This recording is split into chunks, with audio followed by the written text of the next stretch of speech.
अऊज़ु बिल्लाहि मिनश्शैत्वानिर्रजीम बिस्मिल्लाहिर्रहमानिर्रहीम रब्बिश्रह ली सदरी वयस्सिर ली अमरी वहलुल उक़्दतम मिन लिसानी यफ़क़हू क़ौली रब्बि ज़िदनी इल्मा। अस्सलामुअलैकुम dear student, welcome back with another video. आज हम कर रहे हैं एक्सरसाइज 1.2 का क्वेश्चन नंबर 3। ठीक है, वो हमारे पास क्या है कि from the following matrices identify diagonal, scalar and unit और आइडेंटिटी मैट्रिक्स। हमने ये बताना है कि इनमें से कौन से मैट्रिसेस हैं जो डायगोनल मैट्रिक्स हैं, स्केलर मैट्रिक्स हैं या फिर आइडेंटिटी मैट्रिक्स हैं। फर्स्ट वन, अच्छा उससे पहले हम रिकॉल भी कर लेते हैं। डायगोनल मैट्रिक्स में क्या हमने पढ़ा था कि जो डायगोनल वाली एंट्रीज हैं वो नॉन ज़ीरो होनी चाहिए, इक्वल नहीं। ठीक है, इक्वल की भी बात नहीं हो रही कि क्या होनी चाहिए, नॉन ज़ीरो होनी चाहिए। और जो नॉन डायगोनल एंट्रीज हैं वो ज़ीरो होनी चाहिए, यानी डायगोनल के अलावा जो वैल्यूज़ हैं वो ज़ीरो हों। ठीक है, स्केलर में हमने क्या पढ़ा कि जो डायगोनल की वैल्यूज़ हैं वो सारी सेम होनी चाहिए, 0 और 1 के अलावा बाकी 2 से स्टार्ट करके आप 2 सो ऑन कोई भी डिजिट हो तो वो हमारे पास अगर सारे सेम हैं डायगोनल की वैल्यूज़ और नॉन डायगोनल एंट्रीज हमारे पास 0 है तो वो हमारे पास स्केलर मैट्रिक्स होगा। और यूनिट मैट्रिक्स में हमने क्या पढ़ा कि जिसके डायगोनल की वैल्यूज़ 1 होंगी। ठीक हो गया।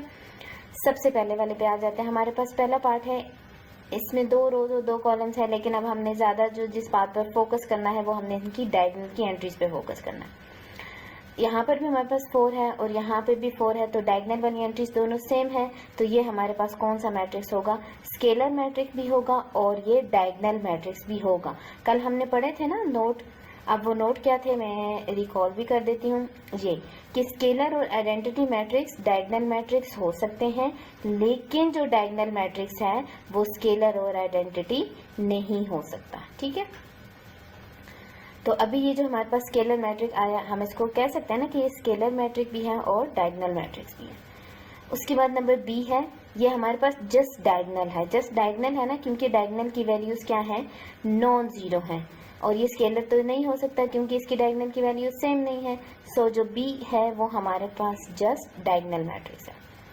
उसके बाद सी है हमारे पास, इसकी डायगोनल की वैल्यूज जो है वो 1 है, तो ये हमारे पास डायगोनल मैट्रिक्स भी होगा और यूनिट मैट्रिक्स भी होगा। ठीक है, स्केलर इसको नहीं बोलना, ये मैं बार बार बात रिपीट कर रही हूँ, स्केलर इसको नहीं बोलना, क्योंकि स्केलर में हमने इसकी डेफिनेशन में मेंशन किया था कि स्केलर मैट्रिक्स में 0 और 1 के अलावा डिजिट्स होंगे। ठीक है, तो ये 1 है तो ये डायगोनल मैट्रिक्स भी है और यूनिट मैट्रिक्स भी है।